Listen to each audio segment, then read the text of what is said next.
Hello friends, चाय versus coffee बहुत ही सोचने का विषय है। कौन सा बिवरेज ड्रिंक ज़्यादा बेहतर है? चलिए साइंटिफिक स्टडी क्या बोलती है आज हम ये डिस्कस करते हैं। मैं doctor Deepika Mundada, physician from Nashik, आज आपका स्वागत करती हूँ। यदि वीडियो पसंद आए तो ज़रूर लाइक, शेयर और सब्सक्राइब करें। It will motivate me to make such more beautiful videos for you. चाय और कॉफ़ी बेसिकली बहुत ही पुराने ड्रिंक्स है।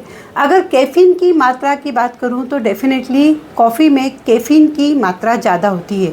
कैफ़ीन बूस्ट करता है एनर्जी के लिए, मेटाबॉलिज्म के लिए, और आपकी नींद भी भगाता है। मतलब ज़रूरत से ज़्यादा कैफ़ीन आपको धड़ पाल्पिटेशन, चेस्ट पेन, घबराहट, बीपी बढ़ना, पसीना, एंजाइटी, नींद नहीं आना, ये प्रॉब्लम कर सकता है। तो ज़रूरत से ज़्यादा कैफ़ीन आपके लिए नुकसानदायक है। टी और कॉफ़ी में कैफ़ीन ज़्यादा रहता है। एंटीऑक्सीडेंट की मैं बात करूं तो चाय और कॉफ़ी दोनों में ही भरपूर एंटीऑक्सीडेंट्स है, जो शायद हार्ट डिसीज़, पार्किंसंस, डिमेंशिया, याददाश्त की कमी या मेटाबॉलिक डिसीज़ जैसे डायबिटीज़, लिवर के लिए उपयुक्त है।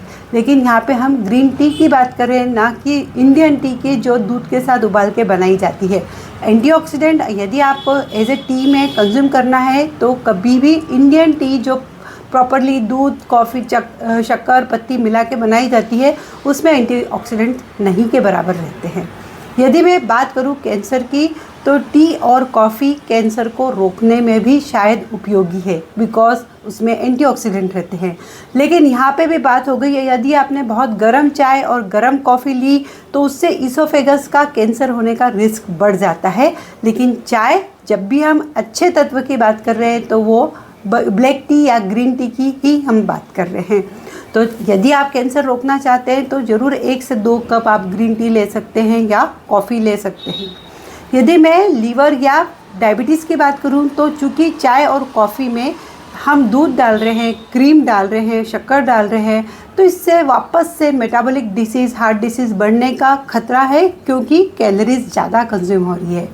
यदि मैं बात करूं गोलियों के अब्सॉर्प्शन की, तो दोनों ही चीज़ें, चाय और कॉफ़ी, बहुत सारी दवाइयों का अब्सॉर्प्शन रोक लेती है। इसका मतलब है कभी भी आप, यदि आप दवाई का कंजम्पशन ले रहे हैं या तो आप डायबिटीज़ की दवाई ले रहे हैं या बीपी की या आयरन की दवाई, इन्हें कृपया करके चाय या कॉफ़ी के साथ कभी न लें। इससे उपयोगी तत्व अब्जॉर्ब नहीं होते हैं। प्रेगनेंसी में चाय या कॉफ़ी दोनों ही अवॉइड करें, बेहतर होगा। चाय और कॉफ़ी डेफिनेटली दोनों से आदत हो जाती है। इसका मतलब हमें अलर्ट रहने के लिए, मूड बनाने के लिए थोड़ी ज़्यादा चाय या कॉफ़ी की ज़रूरत पड़ती है। तो इससे एसिडिटी होने का चांसेस दोनों ही चीज़ों से ज़्यादा है। सबसे बड़ा प्रॉब्लम आता है नींद का। ज़रूरत से ज़्यादा चाय कॉफ़ी यदि ले रहे हैं, या आप दोपहर को 2 से 4 बजे के बाद यदि चाय कॉफ़ी ले रहे हैं, तो नींद का साइकिल ज़रूर डिस्टर्ब होता है। तो यदि आप टी कॉफ़ी ले रहे हैं, मॉडरेशन इज़ द की। 1 या 2 कप से ज़्यादा ना लें, और जब भी आप चाय कॉफ़ी लें तो कृपया दोपहर को 4 बजे के पहले ले लें, ताकि आपका बायोलॉजिकल साइकिल ठीक रहेगा और स्लीप अच्छी रहेगी, नींद अच्छी, तो डेफिनेटली हार्ट डिसीज़, डायबिटीज़ का खतरा कम।